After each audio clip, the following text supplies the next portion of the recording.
जी सब सुन लगे हजूर नफसियाती तौर पर जी जुबान है जी मां तो लेंगे वो तो साड़ी शख्सियत की असर साढ़े इजहार में साढ़े महसूस करके साड़ी डेवलपमेंट।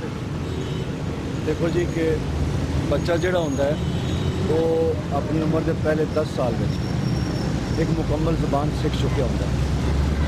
माँ उसका पहला स्कूल पहली दरसगाह होती है और जो कुछ माँ बोली जो वो बच्चा अपनी माँ को सीखता है वो 90% वोकैबुलरी सारी ज़िंदगी वही रहती है। जो कल्चर जो ज़ुबान रस्म रीत सकाफत कल्चर सकाफत हर शे वो ज़ुबान जो ज़ुबान वो सीखता वो इन्फ्लुएंस लाइफ को उसकी जिंदगी को फॉर्म करता है बनाता है। इस फॉर्मेशन वो उत्ते जो इंपैक्ट बनता है नफसियाती तौर पर उन्होंने अपनी शनाख्त मिलती है इस ज़ुबान राਹੀਂ। सो बुनियादी तौर पर माँ बोली जिहदा दिहाड़ असीं मना रहे हैं माँ बोली के बगैर कोई भी बच्चा जिहड़ा माँ बोली नहीं पढ़ता वो अपनी धरती नालों घट हो जाता वो कट ऑफ हो जाता वो ला तलक हो जाता। ये इस तरह है जिस तरह तुसी किसी कोयल को एक्सपैक्ट करो कि वो गिर जाती ज़ुबान बोलना शुरू कर दे इंज ही जिस तरह तुसी कोई इस तरह ही है जिस तरह कोई माँ अपनी माँ बोली का मांस खा रहे। पंजाब की प्रॉब्लम यह है और दुनिया का वाहिद सूबा है दुनिया का वाहिद मुल्क का एक हिस्सा है जिहदे माँ बोली नहीं पढ़ाई जा रही। बाकी सारी दुनिया का हर बच्चा दुनिया के सारे बाल अपनी माँ बोली पढ़ रहे हैं सिवाय पंजाबी बालों। उसकी वजह की है कि पंजाबी ज़ुबान नूं अज तक 62 साल तो लिखन पढ़न की ज़ुबान नहीं बनाया गया मीडियम ऑफ इंस्ट्रक्शन नहीं है। जो ये तालीम की ज़ुबान नहीं बनेगी ये फिर किसी खाते की नहीं रहेगी। 10 करोड़ आबादी है पंजाब के सूबे की और 10 करोड़ आबादी को अपनी माँ बोली को महरूम रख लिया गया। वो पिछे कौन है वो पिछे साड़ी अपनी पंजाबी इस्टैबलिशमेंट है साड़ा अपना पंजाबी एलीट रूलिंग क्लास है पंजाबी जिहड़ा ये हैगा अपना ब्यूरोक्रेसी पंजाबी जरनैल ने पंजाब च काम करने वाली सारिया सियासी पार्टियां कोई भी होवे तहरीक इंसाफ होवे नून लीग होवे पीपल्स पार्टी होवे ये सारिया जमातां दे मंशूर ते प्रोग्राम च पंजाबी ज़ुबान का कोई जिक्र नहीं है। इन्हां जमातां दी कोई कल्चरल पॉलिसी भी नहीं हैगी। मैं समझना कि पंजाबी ज़ुबान इस वेले एक अजीम खतरे नाल दो चार है।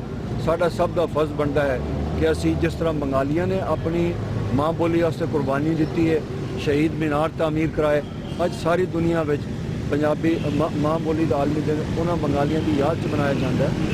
साडा हक बनता है कि साडी माँ बोली सानू वापस की जाए पंजाब नूं दी ज़ुबान दी जाए। जदों साडे कोल अपनी ज़ुबान मौजूद है कोई जवाज़ नहीं बनता कि साडे मुँह च गैर ज़ुबान फिट कर दी जाए कि तुसीं यह ज़ुबान बोलो। नज़ीर साहब ऐसे किन्ने पर्चे मैगजीन या चैनल या ऐसे तमाम इदारे जोड़े ज़ुबान अगे बढ़ा रहे हैं वो ऐसा काम कर रहे हैं। देखो जी पंजाबी चैनल तो TV चैनल 2-3 चल रहे हैं बहुत अच्छी गल है। सराइकी चैनल चल रहे हैं असी उन्होंने भी अपना माँ बोली के चैनल समझते हैं असी उन्होंने ज़ुबान जी उन्होंने सराइकी कहते वो भी साड़ी माँ बोली है असी वो भी ज़ुबान समझते हैं। सारे पंजाबी के चैनल 6-7 तुसीं इन्हों गिन लो। उस तो बाद पंजाबी कुछ रिसाले मैगजीन जोड़े ने वो 25-30 साल तो छप रहे हैं। कुछ जोड़े ने अदबी ने कुछ थोड़े जे करंट अफेयर्स के ने लेकिन जो भी छप रहे हैं वो पंजाबी माँ बोली की सेवा कर रहे हैं। लेकिन ये कोई गिनती नहीं हैगी कि 10 करोड़ लोगों की ज़ुबान के चंद एक पर्चे छपते हो ना उन्होंने सरकारी इश्तिहार मिलते हैं ना उन्होंने लीडरशिप है। फिर वही मसला है कि क्यों सरकारी इश्तिहार नहीं मिलते कि पंजाबियों की जो माइंड सैट है वो अपनी माँ बोली के खिलाफ है। जी साहब 10 करोड़ लोगों की ज़ुबान है सिर्फ पंजाब के लोगों की ज़ुबान है नहीं जी पंजाब की आबादी 9-10 करोड़ हो चुकी है। अच्छा हाँ जी मैं सिर्फ पंजाब की सारी दुनिया तो पंजाबियों की आबादी इंडिया पंजाबी ला पंजाबी कॉन्फ्रेंस के जो इंतजाम तरीकाकार पॉलिसी है वो बारे क्या पंजाबी कॉन्फ्रेंस का बेसिक मकसद यह है कि पंजाबी माँ बोली नूं पंजाब की कौमी ते तालीमी ज़ुबान बनाया जाए। दूजा पंजाब नूं हर हाल च मुतहिद ते यूनाइटेड रखा जाए। पंजाब नूं असी नस्ली लसानी इंतजामी बुनियादों से किसी भी तरह की वट्सओएवर बुनियाद से वंड के बिल्कुल खिलाफ है। उसकी वजह यह है कि पंजाब 1947 हिंदू मुस्लिम बुनियाद से तकसीम होया जे हुण पंजाब च मुसलमान नाल इकट्ठा नहीं रह सकता इसका मतलब तुसीं पाकिस्तान बनाने का जवाब आप खत्म करता फिर सब हर शय फ्री हो जाएगी। लिहाजा पंजाब नूं ਨਸਲੀ ਲਿਸਾਨੀ ਇੰਤਜ਼ਾਮੀ ਸੂਬਾਈ ਬੁਨਿਆਦਾਂ ਤੇ ਤਕਸੀਮ ਕਰਨ ਦਾ ਜਵਾਬ ਗੈਰ ਕਾਨੂੰਨੀ ਗੈਰ ਆਈਨੀ ਹੈ। ਅਸੀਂ ਦੀ ਮੁਖਾਲਫਤ ਕਰਦੇ ਹਾਂ। ਕਿਸੇ ਸੂਰਤ 'ਚ ਆਪਣੀ ਧਰਤੀ ਮਾਂ ਨੂੰ ਤਕਸੀਮ ਨਹੀਂ ਹੋ ਜਾਏ। जी साहब आखिरी सवाल थोड़ा सा हट जाएगा लेकिन ਇਹਦਾ ਹਿੱਸਾ ਹੈ ਮਾਂ ਬੋਲੀ ਦੀ ਸੇਵਾ ਦੇ ਸਿਲਸਿਲੇ ਵਿੱਚ ਗੁਲੂਕਾਰ ਦਾ ਜਿਹੜਾ ਗਾਣਾ ਮਕਬੂਲ ਗਾਣਾ ਹੁੰਦਾ ਹੈ ਉਹ ਤਕਰੀਬਨ ਇਸ ਤਰੀਕੇ ਨਾਲ ਫੈਲ ਜਾਂਦਾ ਹੈਗਾ ਕਿ ਬੱਚੇ ਤੋਂ ਵੱਡਾ ਸਭ ਨੂੰ ਗੁਲੂਕਾਰ ਦਾ ਤੁਸੀਂ ਮਾਂ ਬੋਲੀ ਦੀ ਸੇਵਾ 'ਚ ਕੀ ਸਮਝਦੇ ਹੋ? ਮੈਂ ਸਮਝਣਾ ਕਿ ਪੰਜਾਬੀ ਜ਼ੁਬਾਨ 'ਚ ਗਾਣ ਵਾਲੇ ਜਿਹੜੇ ਗੁਲੂਕਾਰ ਨੇ ਉਹ ਸਾਡੇ ਹੀਰੋ ਨੇ।